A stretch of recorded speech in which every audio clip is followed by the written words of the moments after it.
Tatlong suspect sa pagnanakaw ng kawad ng mga kamera para sa NCAP o No Contact Apprehension Policy nasa kote. Huli sa akto ang mga suspect sa pagbaklas ng kawad ng mga CCTV camera sa EDSA Guadalupe Overpass nang bumalik sila 5 araw matapos ang unang pagnanakaw.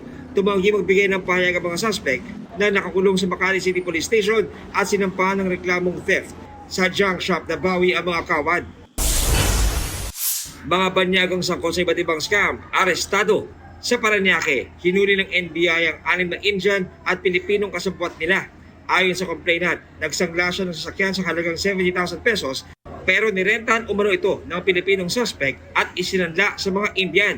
Ang mga dayuhan humihingi ng pantubos na 450,000 pesos pero hindi cash kundi casino chips. Ayon sa isang Indian na suspect, 200,000 pesos lang daw ang hinihingi niyang pantubos. Ang naarestong Pinoy naman, labis daw na nagsisisi.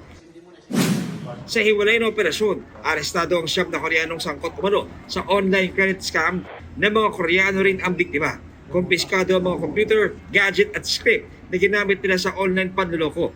Tumanggi magbigay ng pahayag ang mga inarestong Koreano.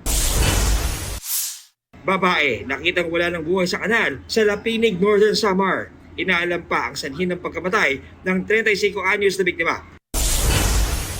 Sa Albuera, Leyte, pinagbabaril ang isang lalaking naghatid ng anak sa eskwelahan. Tinutugis ng pulisya ang suspect at inaalam ang motibo. John Consulta, nagbabalita para sa GMA Integrated News.